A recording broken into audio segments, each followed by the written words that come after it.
नमस्कार भाई। आज करंट अफेयर पढ़ेंगे भाई। ठीक है, 14 नवंबर के लिए। तो पहला ही क्वेश्चन है, कहां से? 11 नवंबर से।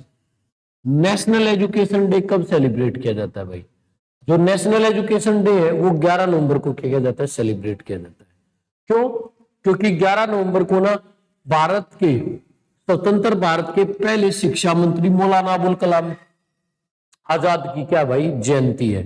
तो प्रश्न आए कि 11 नवंबर को भारत में क्या सेलिब्रेट किया जाता है? तो 11 नवंबर को भारत में राष्ट्रीय एजुकेशन डे सेलिब्रेट किया जाता है, क्योंकि स्वतंत्र भारत के पहले शिक्षा मंत्री भाई मौलाना अबुल कलाम आजाद की जयंती, ठीक है, को चिन्हित करने के लिए हर साल हम 11 नवंबर को राष्ट्रीय शिक्षा दिवस के रूप में क्या करते हैं, मनाते हैं। एक प्रश्न और भी आता है मौलाना अबुल कलाम आजाद से कि कांग्रेस का सबसे युवा अध्यक्ष कौन चुना गया था? तो कांग्रेस के सबसे युवा अध्यक्ष भी कौन थे? मौलाना अबुल कलाम आजाद थे भाई। मौलाना आजाद स्वतंत्र भारत की शिक्षा व्यवस्था के प्रमुख शिल्पकार थे भाई। सरकार ने 11 नवंबर 2008 को राष्ट्रीय शिक्षा दिवस के रूप में मनाने के लिए क्या किया गया भाई? घोषित किया गया। 11 नवंबर 2008 को भाई 11 नवंबर को शिक्षा दिवस के रूप में मनाने के लिए क्या किया गया था? इस दिन को डिक्लेयर किया गया था भाई। ठीक है, मौलाना अबुल कलाम आजाद को 1992 में भाई पोस्ट हुमेसली मरणोपरांत भारत के सर्वोच्च नागरिक सम्मान भारत रत्न से भी क्या किया गया था?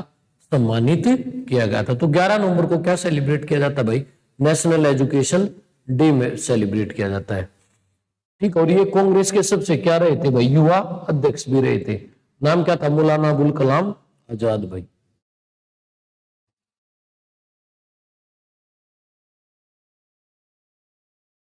भाई नेक्स्ट क्वेश्चन है भाई, नेशनल एजुकेशन डे तो कब सेलिब्रेट किया जाता है जी? 11 नवंबर को। एग्जाम में क्वेश्चन है इंटरनेशनल एजुकेशन डे भाई, अंतरराष्ट्रीय शिक्षा दिवस कब मनाया जाता है भाई? जो अंतरराष्ट्रीय शिक्षा दिवस है ना, वो हर साल 24 जनवरी को मनाया जाता है भाई। कब मनाया जाता है? 24 जनवरी को क्या मनाया जाता है? अंतरराष्ट्रीय शिक्षा दिवस मनाया जाता है भाई। संयुक्त राष्ट्र महासभा ने शांति और विकास के लिए शिक्षा की भूमिका को बढ़ावा देने के मकसद से 3 दिसंबर 2000, ठीक है भाई, 18 को हर साल 24 जनवरी वाले दिन को भाई इंटरनेशनल एजुकेशन डे के रूप में मनाने का क्या किया था? फैसला किया था। कब किया गया था? 2018 में भाई। क्लियर है? 24 जनवरी को और क्या सेलिब्रेट किया जाता है भाई? 24 जनवरी को और सेलिब्रेट किया जाता है भाई राष्ट्रीय बालिका दिवस भाई। एग्जाम में आए कि नेशनल गर्ल्स चाइल्ड डे कब सेलिब्रेट किया जाता है? तो national girls child day celebrate किया जाता है भाई 24 जनवरी को। क्योंकि 24 जनवरी 1966 को श्रीमती इंदिरा गांधी भारत की पहली महिला क्या बनी थी? प्रधानमंत्री बनी थी भाई। राष्ट्रीय बालिका दिवस भाई।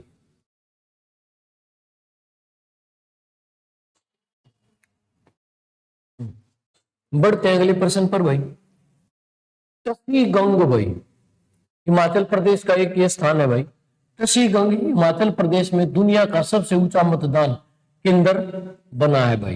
हिमाचल प्रदेश में टसी गंग गंग दुनिया का सबसे ऊंचा मतदान केंद्र क्या भाई बना है? कितनी? 15,256 फीट की ऊंचाई पर क्या भाई ये स्थित क्या एक स्थान है? कौन से राज्य का? हिमाचल प्रदेश का। और इसके ऊपर क्या बनाया गया जी? पोलिंग बूथ बनाया गया था।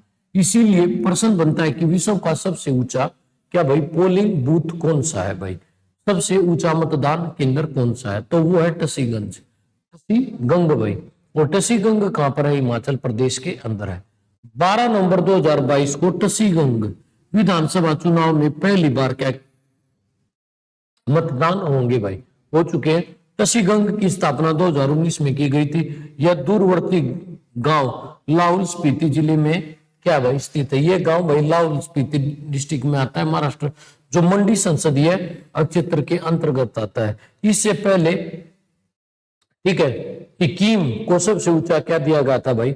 मतदान केंद्र का दर्जा दिया गया था भाई। तो टसीगंग भाई भारत का सबसे ऊंचा क्या बना है जी? मतदान केंद्र बना है भाई। प्रश्न कहां से आएंगे भाई? अभी अभी किसके चुनाव हो रहे हैं? हिमाचल प्रदेश में विधानसभा के क्या हुए? चुनाव हुए हैं भाई। राजधानी क्या है भाई? शिमला है भाई। राजधानी क्या है? शिमला है। प्रश्न आता है हर्मिट ऑफ शिमला किसको कहा जाता है? हर्मिट ऑफ शिमला कांग्रेस के संस्थापक A.O. हयूम भाई। A.O.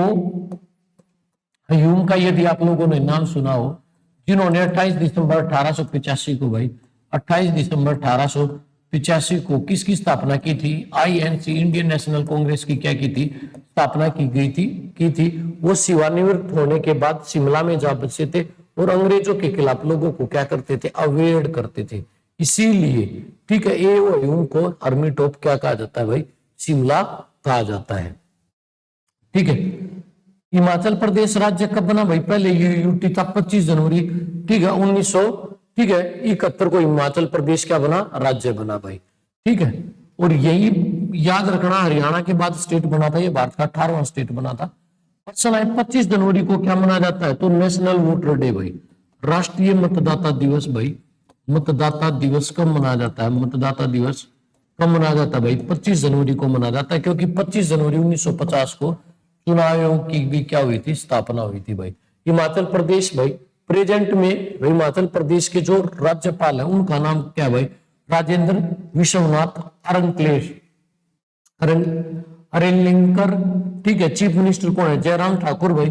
ठीक है, विधानसभा की कितनी सीटें भाई? 68 सीटें। राज्यसभा की 3, लोकसभा की कितनी सीटें हैं? 4 भाई। और हिमाचल प्रदेश का जो हाई कोर्ट है वो भी कहां पर सिचुएटेड है भाई? शिमला के अंदर सिचुएटेड है। तो 68 विधानसभा सीटों में हिमाचल प्रदेश के अंदर क्या हुआ भाई? चुनाव हुआ है भाई। टसी गंग भाई सबसे ऊंचा क्या बन गया भाई? निर्वाचन क्षेत्र। यदि यहीं पर अगला प्रश्न पूछा जाए भाई, किससे भाई? इलेक्शन कमीशन से भाई, इलेक्शन कमीशन। ठीक है, 25 जनवरी 1950 को भाई किसकी स्थापना हुई थी? भारतीय इलेक्शन कमीशन की क्या हुई थी? स्थापना हुई थी भाई। और सुकुमार सेन भाई, बार बार एग्जाम में क्वेश्चन आता, first election commissioner of India भाई, भारत के पहले निर्वाचन आयुक्त कौन थे? तो भाई सुकुमार सेन भारत के पहले निर्वाचन क्या थे? आयुक्त थे भाई। जो सुकुमार सेन थे वो भारत के पहले निर्वाचन क्या थे? आयुक्त थे भाई। क्लियर है? First election commissioner of India भाई। 25 जनवरी को क्या मनाया जाता है? राष्ट्रीय मतदाता दिवस मनाया जाता है। और भाई 1950 पूछे ना, 1950 जो इलेक्शन कमीशन है ना, तो उसका टोल फ्री नंबर क्या भाई? 1950 है इलेक्शन कमीशन का टोल फ्री नंबर भाई। ये एचपीएससी में क्वेश्चन पूछा गया था, टोल फ्री नंबर कौन सा है? तो इलेक्शन कमीशन का जो टोल फ्री नंबर है वो क्या है? 1950 है भाई।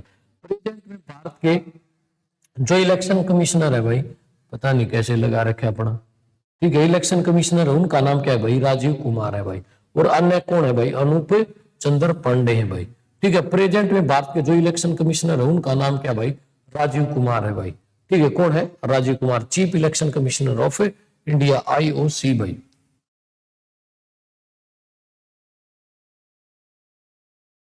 देखिए भाई वर्तमान में, ठीक है, भारत के अंदर भाई वर्तमान में भारत के अंदर एक मुख्य चुनाव आयुक्त होता है और 2 क्या होते हैं? अन्य क्या होते हैं? चुनाव आयुक्त होते हैं। जो हमारा इलेक्शन कमिश्नर है ना, कमीशन है भाई, उसमें तो एक तो क्या होता है? चीफ इलेक्शन कमिश्नर होता है, और उसके अलावा कितने? 2 अन्य क्या होते हैं? इलेक्शन कमिश्नर्स होते हैं। क्लियर होते हैं। यह पहल 1950 में गठित किया गया था। 15 अक्टूबर 1989 तक भारत में केवल एक ही आयुक्त होता था भाई, ध्यान रखना। कब तक? 1989 तक केवल एक मुख्य निर्वाचन आयुक्त होता था। इसके भार को कम करवाने के लिए भाई क्या किया गया? ठीक है, 2 और अन्य सदस्य क्या किए गए? इसमें जोड़े गए। 16 अक्टूबर 1989 से 1 जनवरी 1990 तक आरवीएस शास्त्री और निर्वाचन आयुक्त के रूप में एस धनोवा और वीसी सहगल को भाई क्या किया गया? ठीक है, 3 सदस्यीय निकाय बनाया गया भाई। ये भाई पहले 1 सदस्य था, फिर कब से कब तक? 16 अक्टूबर 1989 से लेकर 1 जनवरी 1990 तक इसको 3 सदस्यीय बना दिया गया, फिर दोबारा से 1 सदस्यीय कर दिया गया भाई। कब से लेकर कब तक? 2 जनवरी 1990 से लेकर 30 सितंबर 1953 तक इसको 1 सदस्यीय कर दिया गया। लेकिन भाई वर्तमान का जो सिनेरियो है, 1 अक्टूबर 1993 से इसको कितने सदस्यीय बनाया गया?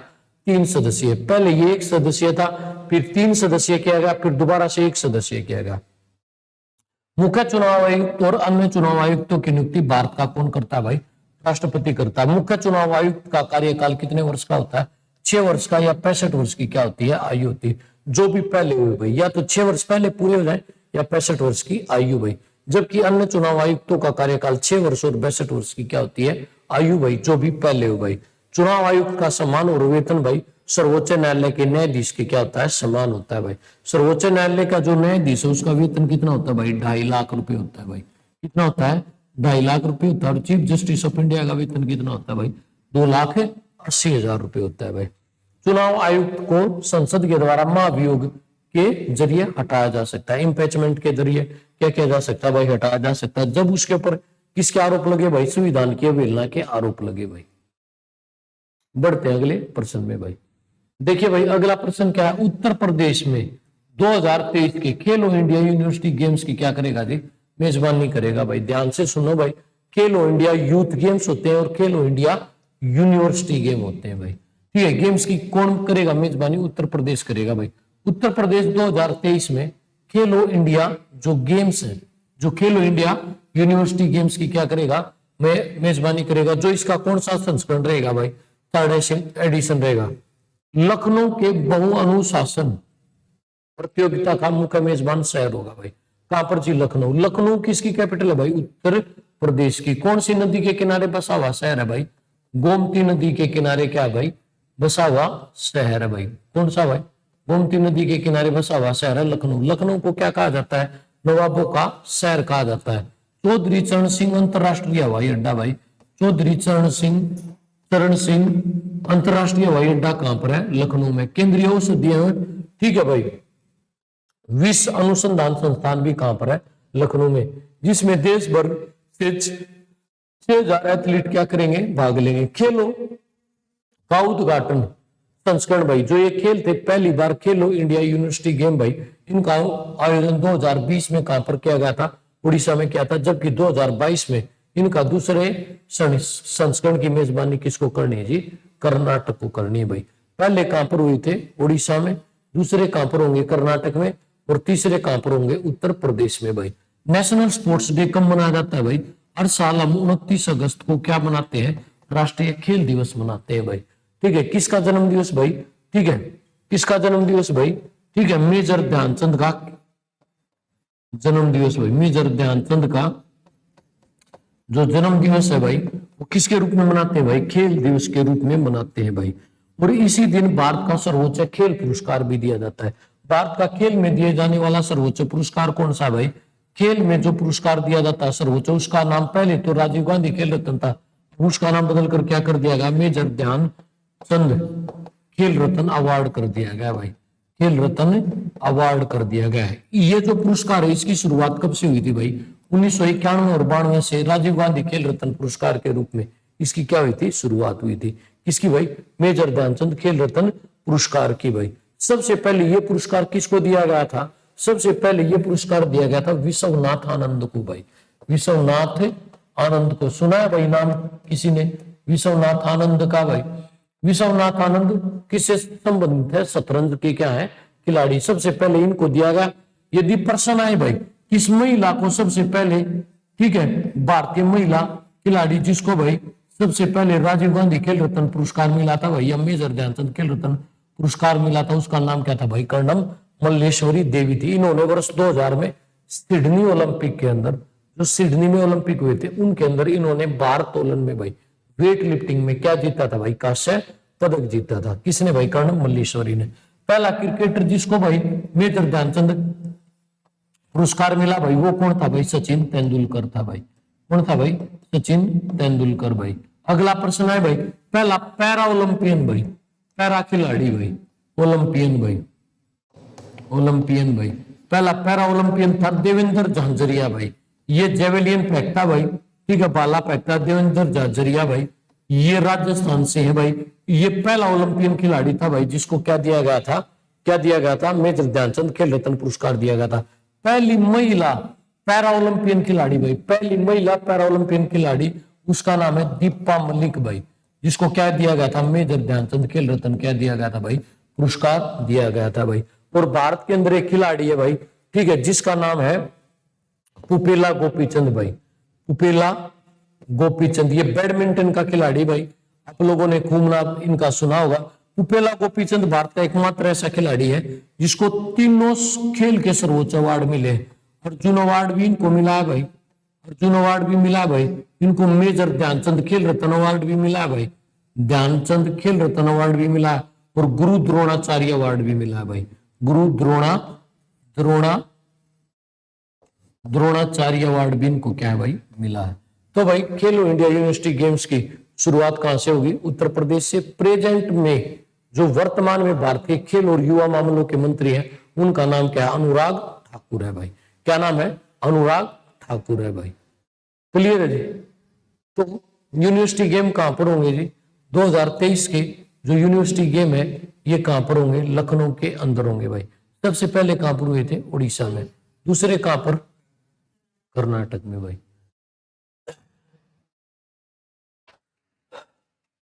देखिए भाई ये भी बड़ा इंपॉर्टेंट क्वेश्चन है। ये ऑर्गेनाइजेशन बहुत इंपॉर्टेंट है भाई, बिम्स्टेक। जब नरेंद्र मोदी दूसरी बार देश के प्रधानमंत्री बने ना, उस टाइम जो मुख्य अतिथि थे वो कौन थे? बिम्स्टेक देशों के प्रतिनिधि थे। भारत ने बिम्स्टेक की दूसरी कृषि मंत्री स्तरीय बैठक की क्या की? मेजबानी की भाई। भारत ने 10 नवंबर 2022 को नई दिल्ली में बहु क्षेत्रीय तकनीकी और आर्थिक सहयोग बिम्स्टेक के लिए भाई बंगाल की खाड़ी की पहल की दूसरी कृषि मंत्री स्तरीय बैठक की क्या की भाई? मेजबानी की। प्रेजेंट में भारत के एग्रीकल्चर मिनिस्टर कौन है भाई? प्रेजेंट में भारत के एग्रीकल्चर मिनिस्टर है नरेंद्र सिंह तोमर भाई। कहां से? मध्य प्रदेश से बीजेपी के क्या है? सांसद है। प्रेजेंट में भारत के एग्रीकल्चर मिनिस्टर कौन है? नरेंद्र सिंह तोमर है। और कृषि कौन सी सूची का विषय है? जो एग्रीकल्चर है ना, जो एग्रीकल्चर है कौन सी सूची का विषय है? जो एग्रीकल्चर है वो राज्य सूची का विषय है भाई। कौन सी सूची का? स्टेट लिस्ट का क्या है भाई? सब्जेक्ट है। ठीक है, एग्रीकल्चर कौन सी लिस्ट का सब्जेक्ट है भाई? स्टेट लिस्ट का क्या भाई? सब्जेक्ट है। भारत में भाई 23 दिसंबर को भाई 23 दिसंबर को किस रूप में मनाया जाता है? किसान दिवस के रूप में मनाया जाता है भाई। कोई भी पूछे भारत में 23 दिसंबर किसके रूप में मनाया जाता है? चौधरी चरण सिंह का जन्म दिवस किसान दिवस के रूप में मनाया जाता है। किसके अंदर जी? भारत के अंदर। ठीक है, कौन सा डे भाई? 23 दिसंबर किसके रूप में मनाया जाता है भाई? किसान दिवस के रूप में मनाया जाता है। किसान घाट भी कहां पर है जी? नई दिल्ली के अंदर है भाई। कृषि जो भारतीय कृषि भाई, ठीक है, कृषि भारतीय कृषि को किसका जुआ कहा जाता है? भारतीय कृषि को मॉनसून का क्या कहा जाता है? जुआ कहा जाता है। और भारत की पहली फसल जो ऋतु है ना वो खरीफ की फसल होती है। पेपर में बहुत बार पूछता है कि पहली फसल ऋतु कौन सी होती है? जब मॉनसून आता है ना, मॉनसून के समय जब हम धान की फसल लगाते हैं, जो खरीफ की फसल होती है वही भारत की पहली क्या है? फसल ऋतु है। भारत की जो पहली फसल ऋतु है वो कौन सी होती है?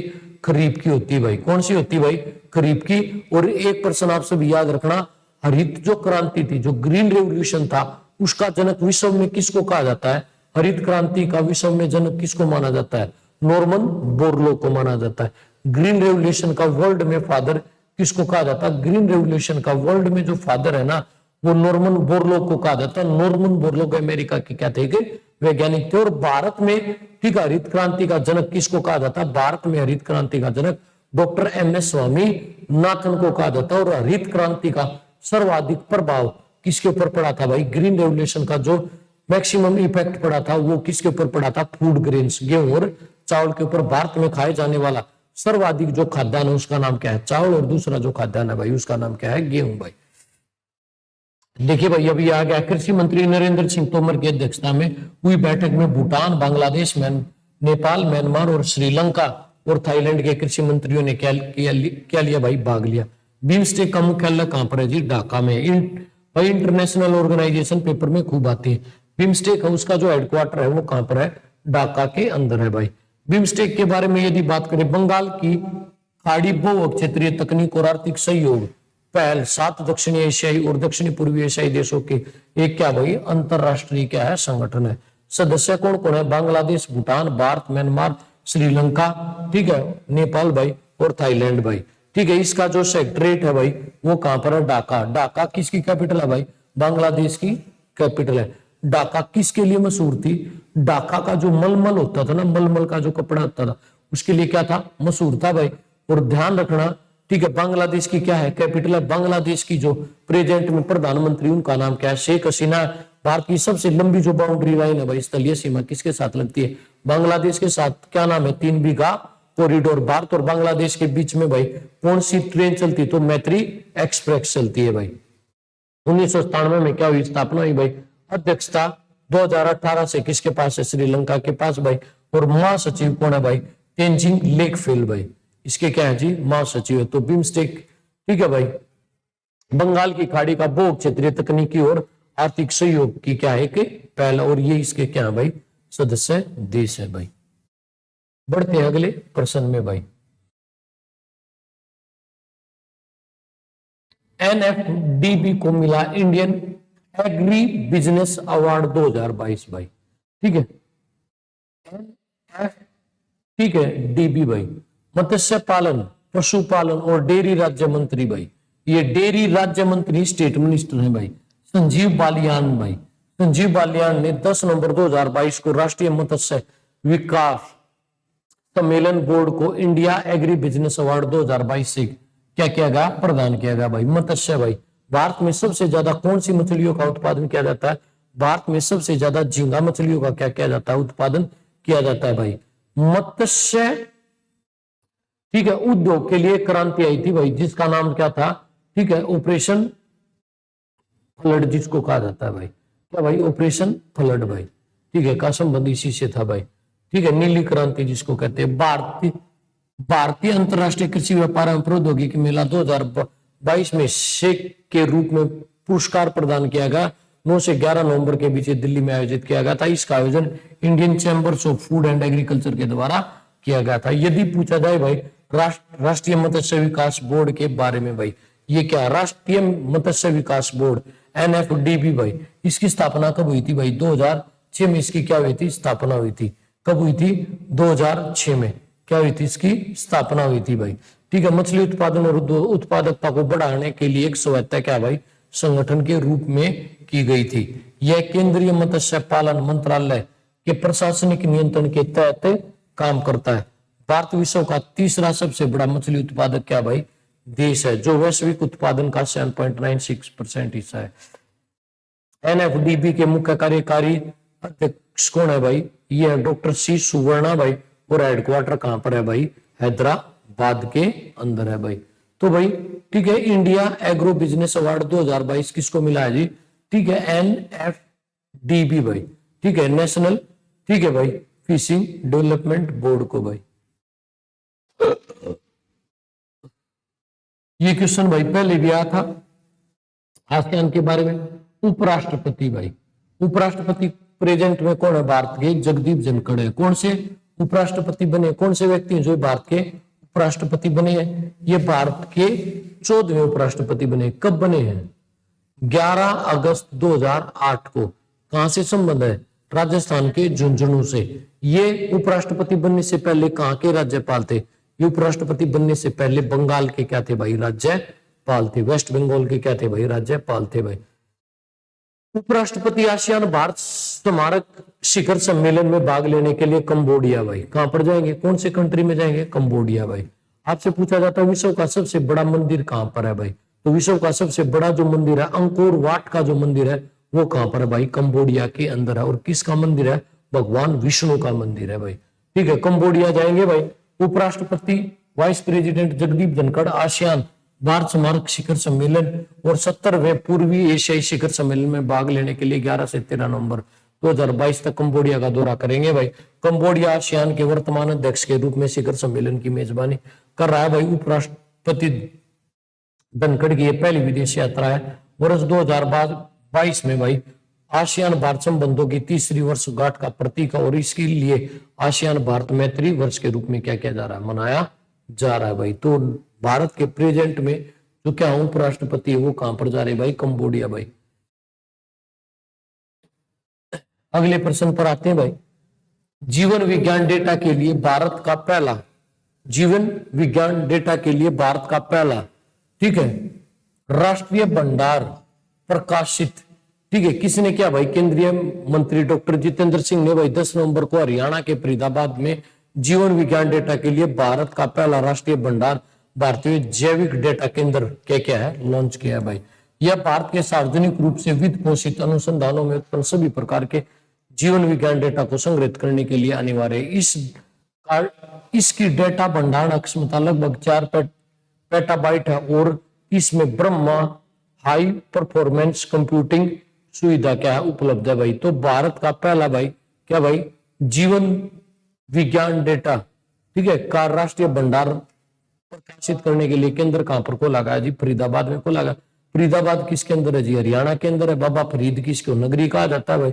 फरीदाबाद किसके सपनों का शहर था? भारत फरीदाबाद भारत के पहले राष्ट्रपति डॉक्टर राजेंद्र प्रसाद के सपनों का क्या था? शहर था। हरियाणा का पहला नगर निगम भी कौन सा बना था जी? फरीदाबाद बना था। हरियाणा में वर्तमान में सर्वाधिक जो जनसंख्या है वो भी किसकी है जी? फरीदाबाद की है भाई। हरियाणा में वर्तमान में सर्वाधिक जो जनसंख्या वो भी किसकी है जी? फरीदाबाद की है भाई। सरकार ने भारत में 576 भाषाओं को मातृ भाषा सर्वेक्षण पूर्ण कर लिया। मदर जो टंग होती है ना, मदर लैंग्वेज जिसको बोलते हैं, मदर टंग ही बोलते हैं, मातृभाषा। जो भाषा हम बचपन से बोलते हैं, जो पैदा होने के बाद बच्चा बोलता है, का उनका सर्वेक्षण सर्वे पूरा कर लिया भाई। कितनी भाषाओं का? 576 भाषाएं जो पैदा होते ही बोली जाती हैं। ठीक है, मदर टंग्स। ठीक है। गृह मंत्रालय, होम मिनिस्टर, भारत के होम मिनिस्टर कौन है भाई? ठीक है, बता सकते हो? अमित शाह है भाई। देश भर में 576 भाषाओं और बोलियों को मातृभाषा सर्वेक्षण में सफलतापूर्वक पूरा कर लिया गया। राष्ट्रीय सूचना विज्ञान केंद्र में प्रत्येक देश की मातृभाषा के मूल स्वाद को संरक्षित और विश्लेषण करने के लिए एक वेब संग्रह की योजना बनाई गई। छठी पंचवर्षीय योजना के बाद भाषा संरक्षण में एक नियमित शोध कार्यक्रम चल रहा है भाई। छठी पंचवर्षीय योजना, भारत में कितनी पंचवर्षीय योजना पूरी हुई जी? 12वीं पंचवर्षीय योजना कब से कब तक थी? 2012 से लेकर 2017 तक। अब उसकी जगह क्या काम कर रहा है जी? नीति आयोग कर रहा है। प्रेजेंट में भारत की भाई संविधान की एक अनुसूची है भाई, शेड्यूल नंबर है भाई। ठीक है, क्या भाई? 8 भाई। 8 में किसका वर्णन मिलता है जी? ऑफिशियल लैंग्वेज का क्या मिलता है जी? वर्णन मिलता है। किनका वर्णन मिलता है? राजभाषाओं का वर्णन संविधान की कौन सी अनुसूची में मिलता है? ठीक है, ठीक है भाई। कौन सी में? 8वीं में। और कितनी भाषाओं को मान्यता प्राप्त है जी? 22 भाषाओं को क्या प्राप्त है? मान्यता प्राप्त है भाई। हिंदी दिवस कब मनाया जाता है भाई? ठीक है, हिंदी दिवस आपका मनाया जाता है 14 सितंबर वाले दिन भाई। ये गलत जोड़ दिया भाई। 12 नवंबर को भाई लोक सेवा प्रसारण दिवस भाई 12 नवंबर को मनाया जाता है। लोक सेवा प्रसारण दिवस 12 नवंबर 2022 को मनाया गया। 1947 में ऑल इंडिया रेडियो, ठीक है, दिल्ली के स्टूडियो में महात्मा गांधी की एक मात्र यात्रा की स्मृति में यह दिवस हर साल मनाया जाता है। उन्होंने भाई 12 नवंबर 1947 को भाई दिल्ली में ऑल इंडिया रेडियो का जो स्टूडियो था उसमें महात्मा गांधी ने क्या की थी? एक यात्रा की थी भाई। ठीक है, इस दिन को राष्ट्रपिता ने विस्थापित लोगों को संबोधित किया गया था। जो माइग्रेटेड पीपल थे ना, जो देश का विभाजन हुआ, भारत से कहां पर चले गए? पाकिस्तान में, और पाकिस्तान से कहां पर आए? भारत आए। उनको क्या किया था? एड्रेस किया था भाई। ठीक है, जो विभाजन के बाद कुरुक्षेत्र में अस्थायी रूप से क्या किए गए थे? बसाए गए थे भाई। तो लोक सेवा प्रसारण दिवस कब मनाया जाता है भाई? ये मनाया जाता है आपका 12 नवंबर को भाई। देखिए भाई, अगले प्रश्न पर आते हैं। तमिलनाडु में भारत का पहला मल्टी मॉडल लॉजिस्टिक पार्क विकसित करेगी RIL केंद्रीय सड़क परिवहन मंत्रालय ने रिलायंस इंडस्ट्रीज लिमिटेड को तमिलनाडु के तिरुवल्लूर जिले में के मापापेडू में भारत का पहला मल्टी मॉडल लॉजिस्टिक पार्क स्थापित करने का ठेका दिया गया है। इसकी अनुमानित जो लागत है भाई वो 1424 करोड़ रुपए है भाई। इसमें एक 1.8427 एकड़ जमीन पर विकसित किया जा रहा है। ठीक है, मल्टी मॉडल लॉजिस्टिक पार्क में देश के फ्रंट लॉजिस्टिक क्षेत्र में सुधार के लिए सरकार की प्रमुख नीतिगत पहले तमिलनाडु के कावेरी, ये तो भाई मल्टी लॉजिस्टिक पार्क के लिए क्वेश्चन था, और एक क्वेश्चन हो रहा है आपके लिए। तमिलनाडु ने कावेरी दक्षिणी वन्य जीव अभ्यारण्य अधिसूचित किया, वाइल्ड लाइफ सेंचुरी के रूप में अधिसूचित किया गया भाई इसको। ठीक है, किसको भाई? कावेरी दक्षिणी वन्य जीव अभ्यारण्य को। भारतीय वाइल्ड लाइफ प्रोटेक्शन एक्ट कब आया था? इंडियन वाइल्ड लाइफ जो प्रोटेक्शन एक्ट आया था वो 1900, ठीक है, कब आया था भाई? 72 में आया था भाई। और ध्यान रखना भाई एक बात और भी, ठीक है, रेड डाटा बुक क्या होती है? जो वन्य जीव जंतु लगातार विलुप्त होते जा रहे हैं उनकी प्रजातियों के जो नाम क्या किए जाते हैं? अधिसूचित किए जाते हैं, वो रेड डाटा बुक में किए जाते हैं। अधिसूचित किया गया भाई नया। ठीक है, तमिलनाडु ने सरकार ने 68,640 हेक्टेयर पर कावेरी दक्षिणी वन्य जीव अभ्यारण्य को राज्य के 17वें वन्य जीव अभ्यारण्य के रूप में अधिसूचित किया गया। अभ्यारण्य कृष्णागिरी और धर्मपुरी जिले में आरक्षित वन क्षेत्रों को कवर करता है, जहां स्तनधारियों की 35 प्रजातियों और पक्षियों की 238 प्रजातियों का क्या है, निवास है। इससे पहले सरकार ने विल्लुपुरम भाई कुडालोर जिले में ठीक है काजू वैली, कौन सा भाई, काजू वैली ठीक है पक्षी अभ्यारण्य को क्या क्या था, क्या क्या था भाई, अधिसूचित किया था भाई। पूछ लेता कौन सा पक्षी अभ्यारण्य कहां पर है भाई। चलो भाई, प्रधानमंत्री नरेंद्र मोदी ने दक्षिण भारत में पहली वंदे भारत भाई ठीक है, काफी सुर्खियों में रही थी भाई ये train, Vande Bharat express train को दिखाई हरी झंडी। प्रधानमंत्री नरेंद्र मोदी ने 11 नवंबर को बेंगलुरु के क्रांतिवीर संगोली रायन्ना रेलवे स्टेशन से दो प्रतिपक्षित ट्रेनों मैसूर और चेन्नई के बीच दक्षिण भारत की पहली वंदे भारत और भारत गौरव काशी दर्शन ट्रेन को हरी झंडी दिखाई भाई। वंदे भारत ट्रेन उन 75 ट्रेनों का हिस्सा है जिनके 2023 तक अंत तक पूरे भारत में चलने की क्या उम्मीद है। वंदे भारत की अधिकतम स्पीड कितनी रहेगी भाई, 160 किलोमीटर प्रति घंटा रहेगी। वंदे भारत एक्सप्रेस एक semi high speed electrical multi unit क्या है, ट्रेन है। यह भारतीय रेलवे द्वारा नवंबर 2022 तक 5 मार्गों पर संचालित की जा रही है भाई। मेक इन इंडिया पहल के तहत पेरम्बूर चेन्नई में इंटरगल कोच फैक्ट्री द्वारा डिजाइन और निर्मित की गई है। भारत की पहली वंदे भारत ट्रेन को कब लॉन्च किया गया था भाई, ये याद रखना बहुत इंपॉर्टेंट है, 15 फरवरी 2000 ठीक है 19 को भाई भारत की पहली वंदे भारत ट्रेन को क्या किया गया था, लॉन्च किया गया था। तो भाई कहां पर भाई ठीक है, दक्षिण भारत की पहली ठीक है वंदे भारत ट्रेन को क्या कर दिया भाई, बेंगलुरु से हरी झंडी दिखाई किसने भाई, प्रधानमंत्री नरेंद्र मोदी ने भाई। स्विट्जरलैंड एक कंट्री है भाई के मैत्री राजदूत के रूप में नियुक्त किया गया नीरज चोपड़ा भाई। देखिए भारतीय एथलीट है, नाम क्या है, नीरज चोपड़ा। ओलंपिक में एथलेटिक्स के अंदर भाई स्वर्ण पदक जीतने वाले, व्यक्तिगत स्वर्ण पदक जीतने वाले तो कौन थे, अभिनव बिंद्रा थे, लेकिन एथलेटिक्स में गोल्ड मेडल जीतने वाले पहले खिलाड़ी कौन थे भाई, नीरज चोपड़ा। स्विट्जरलैंड पर्यटन ने ओलंपिक स्वर्ण पदक विजेता नीरज चोपड़ा को भारतीय यात्रियों के लिए देश में के स्थानों को प्रदर्शित कराने और बढ़ावा देने के लिए मैत्री राजदूत क्या है, एम्बेसडर नियुक्त किया। चोपड़ा ने सितंबर 2022 में स्विट्जरलैंड के लुसियाने में ओलंपिक संग्रहालय को अपना स्वर्ण पदक जीतने वाला भाला भी दान किया था भाई। मैरी कॉम के दस्ताने और ध्यानचंद की हॉकी भी संग्रहालय की प्रदर्शित प्रदर्शनियों का क्या भाई हिस्सा है। स्विट्जरलैंड भाई पश्चिमी मध्य और दक्षिणी यूरोप के संगम प्रस्तिल एक लैंडलॉक्ड कंट्री है भाई। यह बर्न, इसकी कैपिटल बर्न में स्थित एक संघीय अधिकारी के रूप में 26 कैटन का बना हुआ एक संघीय गणराज्य है। स्विट्जरलैंड में स्थित रेड क्रॉस भाई ठीक है दुनिया के सबसे पुराने मानवीय संगठनों में से एक है।